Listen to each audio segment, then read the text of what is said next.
Uma das maiores civilizações da história da humanidade, daquelas civilizações clássicas do mundo antigo, eles foram responsáveis por nos legar muito do que conhecemos hoje no mundo ocidental em termos de conhecimento, arte e cultura.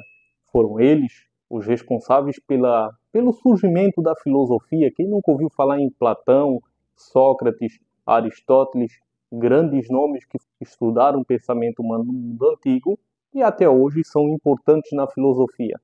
Eles também criaram a história aos moldes do que conhecemos hoje com o grego Heródoto, que ele tratou de escrever uma história para que os grandes feitos da humanidade não fossem esquecidos.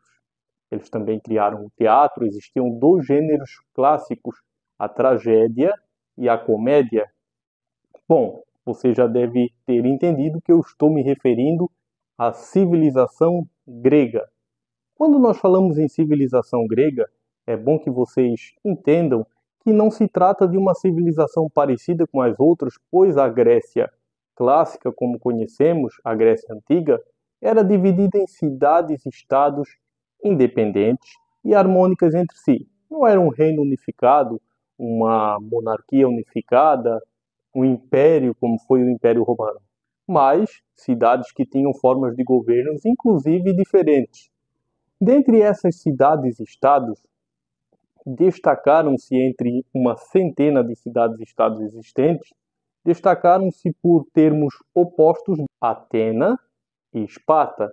Esparta era altamente militarizada e era um governo oligárquico, uma oligarquia, um governo de poucos. Bom, já Atena, no seu período áureo, era uma cidade democrática. Aliás, foram eles quem criaram o conceito de democracia. Obviamente, não era uma democracia como a democracia atual, era uma democracia da minoria. Era uma democracia em que apenas os considerados cidadãos votavam. Eram excluídos deste processo as mulheres, os estrangeiros, as crianças. Então, no final, era uma democracia da minoria. Mesmo assim, era uma democracia embrionária. Por conta disso, eles também foram os criadores, desenvolvedores da retórica, porque num debate público, como acontecia para resolver os problemas da cidade, quem acabava vencendo era não necessariamente quem tinha a melhor ideia, mas quem tinha o melhor discurso, o maior poder de convencimento. Você não é homem? Não, Datena. Olha, vai. Não. Eu fiz algumas anotações aqui para a gente entender um pouquinho do passo a passo da história. O povoamento da Grécia ocorreu a partir do ano 2000 a.C., com a vinda de vários povos diferentes. Bom, os aqueus foram os primeiros que ali se estabeleceram por volta do ano 2000 a.C. ao ano 1700 a.C. Depois dele, entre 1700 a.C. a 1400 a.C., chegaram os eólios, que ocuparam a região da Tessália, e depois chegaram os jônios, que se fixaram na Ática. Em 1200 a.C. começaram as invasões dórias. A história da civilização grega pode ser dividida em alguns períodos distintos. O período dos tempos homéricos, aliás, o Homero foi um grande poeta grego, o escritor aí da Ilíada, que cantou a glória dos heróis da Guerra de Troia. Guerra essa mitológica, aliás, os gregos também desenvolveram uma fértil mitologia. Histórias como Édipo Rei, como a Guerra de Troia, Electra. Os mitos gregos, eles compunham um emaranhado de história que procuravam explicar desde a origem do universo até a origem da civilização grega. Os chamados tempos homéricos vão do século XII a.C. ao século VIII a.C. Nesse período, a Grécia acabou formando as suas principais cidades-estados com a união das famílias, que eram chamadas de gêneros. Já os tempos chamados de arcaicos vão do século VIII a.C. ao século VI a.C. Nesse período é que começam a surgir as grandes cidades. Bom, Esparta, que foi a cidade que voltou-se ao militarismo, que desenvolveu a sua forma de governo oligárquica. Esparta surgiu ali no século IX a.C., às margens do rio Eurotas. Ela foi a união de várias, ou pelo menos de 3 tribos dórias. A sociedade espartana era dividida em uma hierarquia bem rígida. Existiam os espartanos ou esparciatas, que eram descendentes dos conquistadores dórios e dedicavam-se quase que exclusivamente à arte da guerra. Os homens, os meninos, eram preparados para serem guerreiros. Existiam os periecos, que eram os habitantes da cidade, e dedicavam-se ao comércio e ao artesanato, atividade aí que era desprezada pelos espartanos. E existiam também os ilotas, que eram servos pertencentes ao Estado. A legislação espartana baseava-se em um código de leis atribuído a Licurgo, cuja existência é posta em dúvida pelos historiadores, ou seja, não se tem certeza se a presença dele na história de Esparta foi mitológica ou se foi de fato verdadeira.